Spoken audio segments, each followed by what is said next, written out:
बहनों भाइयों नमस्कार, जय माता की। मैं हूं पंडित दिनेश नारायण पांडे और आप देख रहे हैं अपना लोकप्रिय चैनल ग्रहवाणी। आप सभी का हार्दिक अभिनंदन करता हूं, स्वागत करता हूं, आभार व्यक्त करता हूं कि अपना कीमती समय निकाल करके मेरे वीडियो में आप मेरे सामने हैं। बहनों भाइयों, राहु 2025 की श्रृंखला में आज का वीडियो मीन राशि पर आधारित है। मीन राशि आपके जन्म कुंडली की राशि है, यानी आपकी जन्म राशि है, या आपके कहने का नाम मीन राशि का है, या आपकी लग्न मीन राशि की है। ये वीडियो आपके लिए बड़ा महत्वपूर्ण रहने वाला है। तो अगर आप मीन राशि के व्यक्ति हैं तो इस वीडियो में लास्ट तक बने रहिएगा, कुछ अच्छी जानकारियां आप तक पहुंचेंगी।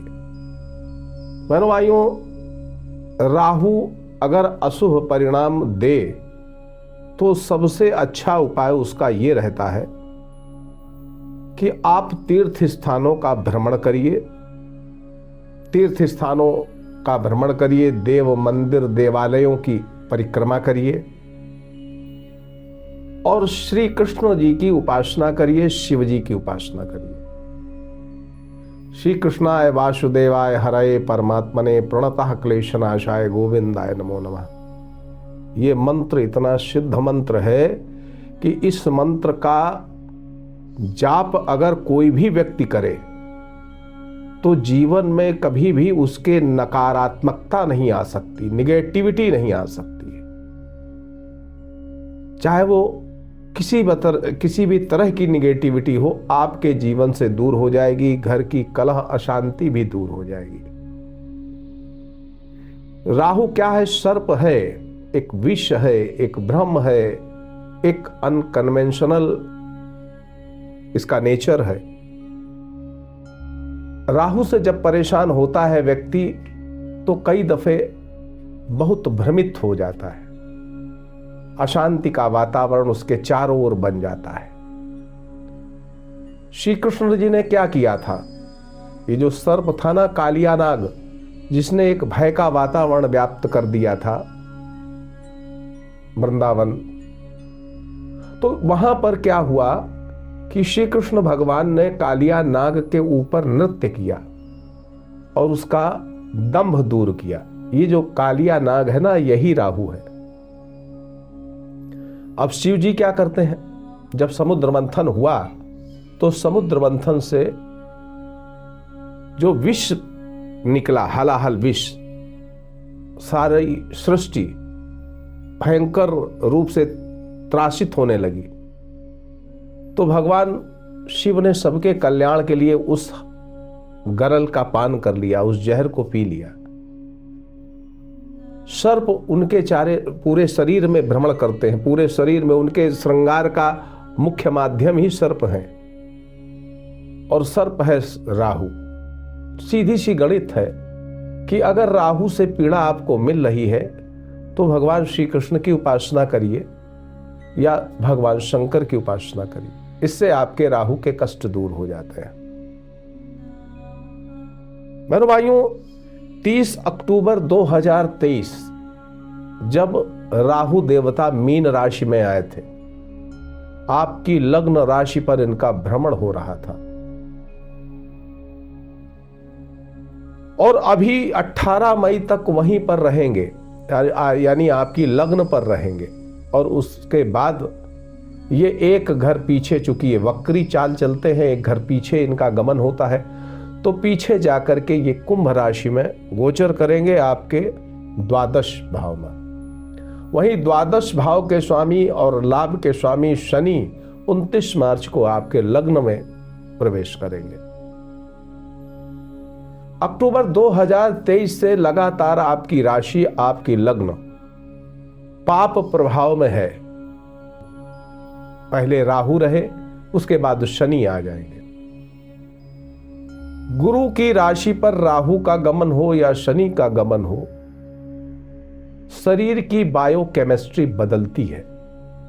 खास तौर पर जो 50 प्लस उम्र के हैं, उनके स्वास्थ्य में दिक्कतें बनी रहेंगी। उनकी बायोकेमिस्ट्री बिगड़ जाएगी। अब क्या हो सकता है भाई अगर कभी डायबिटीज नहीं हुई है आपको तो डायबिटीज हो सकती है, क्योंकि गुरु किडनी को इफेक्टेड करता है, लीवर को इफेक्टेड करता है, आपको पेट से जुड़ी हुई समस्या है। लेकिन ये किसको? अधिकांश 50+ लोगों को, जो 50 साल से ज्यादा की उम्र के हैं। तो यहां पर बहनों भाइयों, आइए देखते हैं 30 अक्टूबर 2023 से जब राहु आपके लग्न में आए थे और ये 18 मई तक अभी रहेंगे 2025 तक, तो कैसा रिजल्ट आपको देंगे। इनका आगमन हुआ था ताम्रपाद से। अब देखिए, राहु का आगमन शुभ पैरों से हुआ, यानी तांबे के पैरों से हुआ, तो ये शुभता लाया। वैसे तो बहुत अशुभ परिणाम मिल सकते थे, लेकिन यहां पर अशुभ परिणामों में कमी आई, इसलिए क्योंकि इनका आगमन तांबे के पाए से हुआ। होता क्या है भाई, इससे आपकी धन, वैभव, सुख, संपदा में कोई फर्क नहीं पड़ता है। यहां पर वो कम नहीं होती, बल्कि बढ़ती है। संसाधन अचानक से ऐसे बन जाते हैं कि आपको धन, वैभव, सुख, संपदा बढ़ने लग जाती है। राहु आकस्मिकता का ग्रह है, तो आकस्मिक लाभ बहुत ज्यादा बढ़ने लग जाते हैं। अचानक से आपको धन मिले। राहु एक यूनिवर्सल ग्रह भी है, तो आपको पूरे विश्व से विदेशी धन भी आपको प्राप्त हो सकता है, या दूर दराज के इलाकों से भी धन आपको प्राप्त हो सकता है। अब राहु लग्न में बैठा है, तो स्वाभाविक रूप से लगने से इसकी मित्रता मई 2024 के बाद हुई। मई 2024 के बाद में इसकी तात्कालिक मैत्री हुई गुरु से, लगने से आपके। तो क्या हुआ? अब देखिए, गुरु बैठे हैं तीसरे घर में। तीसरा घर कौन है? ये यूनिवर्सल है, सोशल कनेक्टिविटी का भाव है, विश्व स्तरीय भाव है ये। अब यहां पर और लग्न पर बैठा राहु, तृतीय भाव पे बैठे गुरु, यानी ये यूनिवर्सल सपोर्ट की स्थिति बनाता है। अब आप सोशल मीडिया, ऑनलाइन बिजनेस में हैं, तो आपको बेहतर रिजल्ट मिले होंगे, और अभी मिलने हैं अभी 18 मई तक। आपके फॉलोअर्स बढ़ सकते हैं अगर सोशल मीडिया क्षेत्र में एक्टिव है तो। ऑनलाइन बिजनेस करते हैं तो विदेशी मुद्रा की प्राप्ति, विदेशी धन की प्राप्ति हो सकती है। वहीं पर आपकी नौकरी, आपकी रोजगार, आपका व्यापार, वहां सब कहीं इंक्रीजमेंट होता है, बढ़ोतरी होती है। अब बहनों भाइयों, ये राहु का लग्न में गुरु की राशि पर बैठना और गुरु का तृतीय कर्म भाव, पुरुषार्थ भाव पर बैठना आपको धार्मिक और सामाजिक क्षेत्र में भी एक्टिव करता है। और हुए होंगे, आप अनुभव करिएगा, सामाजिक धार्मिक क्षेत्रों में भी आपका जो है इन्वॉल्वमेंट हो जाता है। आप तीर्थ यात्रा कर सकते हैं, तीर्थ भ्रमण कर सकते हैं, और किया हो तो मुझे बताइएगा कमेंट करके। तो ये जो राहु का गोचर है, हाँ, ये राहु चूंकि निगेटिव ग्रह है, राहु नकारात्मक ग्रह है, लेकिन गुरु की राशि पर बैठ करके देखिए धर्म के कार्य से तो जोड़ेगा, क्योंकि तृतीय जो आपका लग्नेश है, तृतीय भाव में गुरु से राहु से तात्कालिक मैत्री बना करके बैठा है। लेकिन क्या है कि आपकी दिनचर्या अव्यवस्थित हो सकती है, आपके जो दिन का शेड्यूल है वो डिस्टर्ब रहता है ना। मन में एक ऐसी शांति आती है जो आपको भविष्य चिंता से मुक्त करती है। लेकिन राहु से द्वादश भाव में शनि आपको व्यर्थ की आशंकाएं दे सकता है, व्यर्थ की आशंका। आपका मोह बढ़ सकता है, आपका पारिवारिक मोह बढ़ सकता है। आप घर के हर व्यक्ति के लिए माया मोह से ग्रसित होकर के उसकी चिंता करने लगते हैं। व्यर्थ की चिंताएं आपकी बढ़ जाती हैं, आशंकाएं बढ़ जाती हैं। अनुभव हुआ हो तो कृपया बताइएगा कमेंट करके। तो बहनों भाइयों, योजनाएं बड़ी बना देता है। देखिए, राहु अनकन्वेंशनल ग्रह है। राहु लग्न में बैठेगा, लग्नेश से मित्रता बना करके, तो बड़े व्यवसाय की योजनाएं बना सकता है व्यक्ति। बड़े व्यवसाय की योजनाएं बना सकता है। उसका सकारात्मक प्रभाव, जैसे आप किसी से बात कर रहे हैं तो आपका सकारात्मक प्रभाव सामने वाले के ऊपर पड़ता है। ये अच्छी बात, ये अच्छा गुण है इस राहु का। वहीं पर कुछ लोगों को आपने देखा होगा, महसूस किया होगा, कभी कोई परेशानी आपके सामने आई होगी तो कई लोग आपकी मदद के लिए आ गए होंगे। ऐसा भी अनुभव हुआ होगा आपको। कुछ बच्चों के उपनयन संस्कार हो गए होंगे, आपके बच्चों के उपनयन संस्कार हो गए होंगे, या विवाह हो गया होगा। आप अगर मीन राशि के हैं तो आपके साथ भी ऐसा हो सकता है, आपके साथ हुआ हो, परिवार में भी हुआ हो, ऐसा भी संभव है। अब ये जो राहु और शनि का कनेक्शन है, ये क्या करता है, और गुरु का ये क्या करेगा, आपके परिवार में भी कोई ऐसा व्यक्ति हो सकता है जिसको विदेश से धन प्राप्त हो रहा हो, या उसका ट्रांसफर बाहर हो गया हो, वहां से वो धन प्राप्त कर रहा हो। ऐसी सारी संभावनाएं इस शनि, राहु और गुरु के कनेक्शन से बनती है। शत्रुओं पर विजय मिलती है। स्वयं के शरीर की बायोकेमिस्ट्री बिगड़ती है, इसलिए जो 50 से ज्यादा उम्र के हैं अपने स्वास्थ्य पर विशेष ध्यान रखिएगा। मधुमेह जैसे रोगों की संभावनाएं ज्यादा हैं। इस उम्र में क्या हो, इस राहु और गुरु और शनि का जो कॉम्बिनेशन है, जानते हैं ये क्या करेगा, बायोकेमिस्ट्री चेंज करके क्या करेगा। जैसे आप मान लीजिए कि आप 40 साल के हैं तो ये आपको ऐसा कर देगा कि आप 45 साल के दिखने लगेंगे, है ना। तो इस तरीके की बायोकेमिस्ट्री चेंज करता है। अनुभव हुआ हो तो कृपया शेयर करिएगा। मेरे भाइयों, 1 जनवरी 2025 से 18 मई तक का एक बेहतर समय है आपके लिए। 1 जनवरी 2025 से 18 मई 2025 तक का एक बेहतर समय है, बेहतर कालखंड है अगर आप मीन राशि के व्यक्ति हैं, मीन लग्न के व्यक्ति हैं। क्या होगा भाई इसमें, आपका पराक्रम बढ़ेगा, राजा तुल्य ऐश्वर्य प्राप्त करेंगे।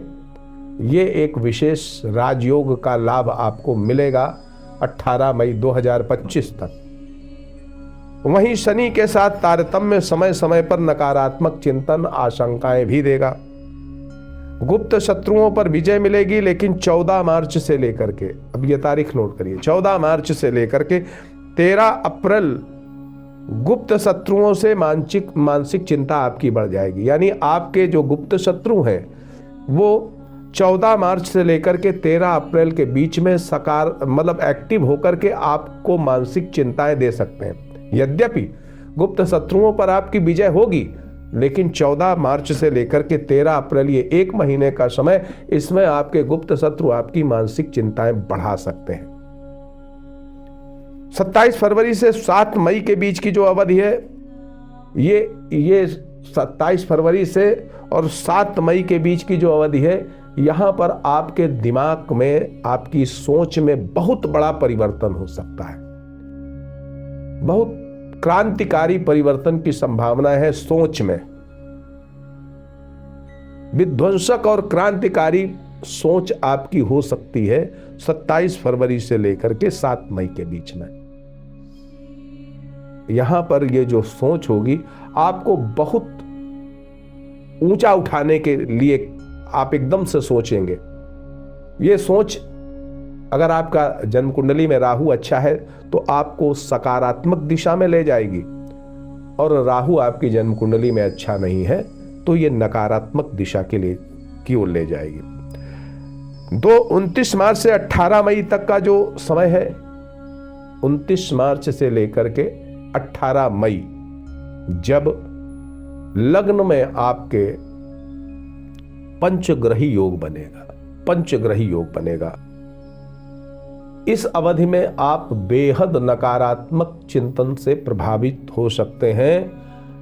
काफी आपको मानसिक चिंतन आपको बीमार भी कर सकता है। तो ये जो समय है 29 मार्च से 18 मई, श्री कृष्णाय वासुदेवाय हरये परमात्मने प्रणतः क्लेशनाशाय गोविंदाय नमो नमः, इस मंत्र का जप करिएगा, अच्छे परिणाम मिलेंगे। बहनों भाइयों, गुरु राहु का तात्कालिक मैत्री संबंध आपके कुल देवी देवताओं और पितरों की कृपा दिलाता चला आ रहा है। मई 2024 से जो गुरु राहु का कनेक्शन है, ये आपके कुल देवी, कुल देवता और पितरों की कृपा आपको दिला रहा है। जीवन साथी से सामंजस्य अच्छा रहेगा, व्यापार में वृद्धि होगी, सोशल मीडिया क्षेत्र में एक्टिव लोगों के फॉलोअर्स बढ़ेंगे, पहले बता चुका हूं। भाग्य पक्ष का अच्छा सपोर्ट मिलेगा, धर्म क्षेत्र का भी अच्छा सपोर्ट मिलेगा, संतानों की आत्मनिर्भरता बढ़ेगी, धनार्जन श्रेष्ठ होगा, विदेशी धन प्राप्त होगा, संभावनाएं बहुत मजबूत होने वाली हैं 18 मई तक आपके प्रगति की। अब 18 मई से वर्षांत तक अगर देखें, जब राहु आपके द्वादश भाव में गोचर करेंगे और जो द्वादशेष है वो आपके लग्न पर गोचर करेंगे, यहां स्थिति बहुत विचित्र रहने वाली है। द्वादश भाव का स्वामी लग्न में बैठ रहा है, लग्नेश चतुर्थ में चला जाएगा और लग्न पर शनि देवता रहेंगे। शनि और गुरु का केंद्रीय योग रहेगा। क्या होगा बहनों भाइयों, ये योग अगर देखा जाए तो विश्व स्तर पर तो अच्छे परिणाम नहीं देने वाला है, विश्व स्तर पर अच्छे परिणाम नहीं दे सकता है। लेकिन आपके लिए अगर हम देखें तो इस बार राहु का आगमन स्वर्ण पाद से हो रहा है, सोने के पैरों से। मतलब ये है कि नौकरी, व्यापार, कैरियर के लिए तो राहु शुभप्रद है। नौकरी, व्यापार, कैरियर के लिए शुभप्रद इसलिए है क्योंकि दशम भाव से तृतीय भाव में जा रहा है राहु।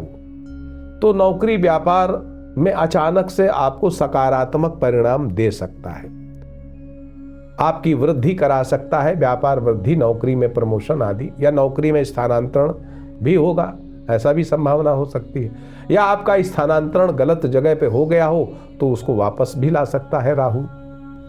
तो यहां पर जो राहु है ये कैरियर, नौकरी, व्यापार के लिए तो अच्छा है, आपकी आर्थिक व्यवस्थाओं के लिए भी अच्छा है, लेकिन पारिवारिक माहौल थोड़ा अशांत रह सकता है, असंतुलित रह सकता है, कारण उसके कोई भी बन जाए। आपकी शारीरिक, बौद्धिक, मानसिक कष्ट आपके बढ़ सकते हैं, क्योंकि यहां पर लग्न पर पाप ग्रह, द्वादश में पाप ग्रह और शनि से केंद्रीय योग गुरु का, लग्नेश का, यानी मन में दिक्कत हो सकती है, मन में कष्ट बढ़ सकते हैं, बौद्धिक कष्ट बढ़ सकते हैं, कुछ शारीरिक कष्ट भी बढ़ सकते हैं। लेकिन हमेशा ऐसा ही रहेगा, क्योंकि ये राहु जो है ये 5 दिसंबर 2026 तक रहने वाले हैं। तो क्या हमेशा ऐसा रहेगा? नहीं, ऐसा बिल्कुल नहीं रहेगा, हमेशा ऐसा नहीं रहेगा, लेकिन कभी कभी ऐसी स्थितियां बनेंगी। अनावश्यक खर्चे आपके बढ़ सकते हैं, कर्ज लेना भारी पड़ सकता है तब जब आप अपने शौक मौज के कार्यों पर कर्ज लेते हैं। आप शौक मौज के कार्यों के लिए कर्ज लेते हैं तो ये भारी पड़ सकता है। आप अपने व्यवसाय की उन्नति के लिए अगर कर्ज लेते हैं तो फिर दिक्कत नहीं होगी। आत्मीय लोगों से आपके विरोध बढ़ सकते हैं, परंतु शत्रुओं पर विजय मिलेगी। परोपकार और धार्मिक कार्यों में भी आपके कुछ व्यय हो सकते हैं, धार्मिक कार्यों में भी आपके कुछ व्यय हो सकते हैं, क्योंकि यहां पर जो राहु बैठेंगे उन पर गुरु की दृष्टि पड़ेगी। तो इस वजह से कुछ धार्मिक कार्यों पर भी आपके व्यय हो सकते हैं। विदेशों से धन प्राप्ति की पूरी संभावना है, दूर दराज के इलाकों से, और आकस्मिक और गुप्त धन प्राप्त होने की काफी अच्छी संभावनाएं रहेंगी। 18 मई के बाद लाभेश और व्ययेश शनि की राशि में बैठा राहु शनि के बल को बढ़ा करके शनि को मजबूत करेगा और शनि को आपके लग्न में गोचर विपरीत राजयोग बनाएगा। देखो, शनि को मजबूत करेंगे जब राहु जिस राशि पर बैठते हैं उसके बल को बढ़ाते हैं। स्वाभाविक है, शनि की राशि में बैठे तो शनि के बल को बढ़ाएंगे, और शनि कहाँ पर है? आपके लग्न में है, स्वाभाविक रूप से आपके लग्न के बल को बढ़ाएंगे। आपके लग्न और लगने से इनका केंद्रीय योग है, यानी आपको विपरीत राजयोग का लाभ मिलेगा। विपरीत राजयोग क्या होता है भाई? मेहनत करनी पड़ती है, पराक्रम करना पड़ता है, तब लाभ मिलता है। तो मेहनत करना पड़ेगा, सामाजिक मान सम्मान बढ़ेगा, आपका जीवन वैभवशाली हो सकता है। कुछ लोग कर्ज लेकर के व्यापार आदि स्थापित कर सकते हैं। तो इससे क्या होगा कि आप अपने व्यापार के लिए, अपनी उन्नति के लिए कोई कर्ज ले रहे हैं तब तो ठीक है, और शौक मौज के लिए कर्ज ले रहे हैं तो दिक्कत हो सकती है। 29 मार्च से 18 मई तक का कालखंड इस दिशा में आपको सफलता दे सकता है। ठीक है, 18 मई से 29 जून तक विपरीत राजयोग का फल मिलेगा आपको। 18 मई से 29 जून के बीच में विपरीत राजयोग का मिलेगा। धन मान ऐश्वर्य में वृद्धि होगी, परिश्रम करना पड़ेगा। नेत्र रोगों की संभावना इस अवधि में हो सकती है। नेत्र रोगों की संभावना इस अवधि में हो सकती है क्योंकि लग्न पर शनि और द्वादश में राहु, आपके नेत्र में विकार हो सकता है, आपकी आंखों की रोशनी कम हो सकती है, तो उसमें समस्या हो सकती है। पैरों में भी चोट लगने की संभावना रहेगी, पैरों में भी चोट लगने की संभावना रहेगी, पंजों में खास तौर पर। दुष्ट लोगों के माध्यम से धन हानि संभव हो सकती है। कोई दुष्ट व्यक्ति आपके जीवन में आकर के आपको धन हानि दे देगा, ऐसा भी संभव है। तो इसलिए अपने आर्थिक लेन देन के प्रति बहुत सचेत रहने की आवश्यकता रहेगी। जीवन साथी का स्वास्थ्य प्रभावित हो सकता है, सुख में कमी संभव होगी। संतान पक्ष की पीड़ा, संतान पक्ष को भी पीड़ा संभव है क्योंकि संतान पक्ष से अष्टम भाव में राहु का गोचर होगा, पंचम से अष्टम, इसलिए संतान पक्ष से भी कष्ट मिल सकता है। विदेशों में रह रहे लोग ज़्यादा सुखी होंगे। अगर आप विदेश में रह रहे हैं तो आप ज़्यादा अच्छी स्थिति में रहेंगे। भूमि भवन वाहन का सुख प्राप्त करने के प्रयास आपके बढ़ जाएंगे। सरकारी कर्जों को अदा करने में लापरवाही आपकी ठीक नहीं है। अब देखिए, यहाँ पर बहुत विशेष बात है, आपकी कोई सरकारी देनदारी है तो आप समय से भुगतान करिए, चाहे वो इनकम टैक्स की हो, किसी तरह की हो, आप समय से भुगतान करिए, वरना ये राहु और शनि का जो कॉम्बिनेशन है ना, गुरु का पंचम और त्रिकोण से, तो ये क्या करेगा, आपको जेल की विजिट करा सकता है, आपको परेशानी में डाल सकता है। इसलिए सरकारी लेन देन जो भी है वो अपना पारदर्शिता से करें। जहाँ पर सरकारी देनदारियाँ हैं वहाँ समय से भुगतान करें। माता का स्वास्थ्य प्रभावित हो सकता है तो उनके स्वास्थ्य के प्रति सचेत रहिएगा। पालतू पशु हैं आपके तो उनको भी कष्ट मिल सकता है। अब बहनों भाइयों, नक्षत्र के आधार पर देखें तो पूर्वा भाद्रपद नक्षत्र, उत्तरा भाद्रपद नक्षत्र और रेवती, ये 3 नक्षत्र आते हैं मीन राशि में। तो पूर्वा भाद्रपद नक्षत्र वालों को देखें बहनों भाइयों तो 16 मार्च तक शेष धन लाभ दिख रहा है। 16 से 23 नवंबर थोड़े से संघर्ष के बाद धन लाभ दिख रहा है और उसके बाद भी धन लाभ दिख रहा है। उत्तरा भाद्रपद नक्षत्र वालों के लिए 16 मार्च तक सामान्य संघर्ष है। 16 से 23 नवंबर के बीच में अच्छे लाभ मिल सकते हैं। रेवती नक्षत्र का जन्म है तो 16 मार्च तक शेष धन लाभ, और अगर देखें तो रेवती नक्षत्र वालों के लिए पूरे वर्ष शेष धन लाभ के योग दिख रहे हैं। बहनों भाइयों, मीन राशि वालों के लिए जो 18 मई तक का समय है सर्वश्रेष्ठ समय है, और उसके बाद थोड़ा सा संघर्ष के साथ आपका समय बीतेगा। तो पहले से सतर्क रहिएगा, सावधान रहिएगा, मजबूती से अपने लक्ष्य को पकड़े रहिएगा। सुखी रहें, समृद्ध रहें, इसी मंगलमयी कामना के साथ मैं पंडित दिनेश नारायण पांडे आपसे विदा लेता हूँ। प्रेम से बोलिए जय माता की।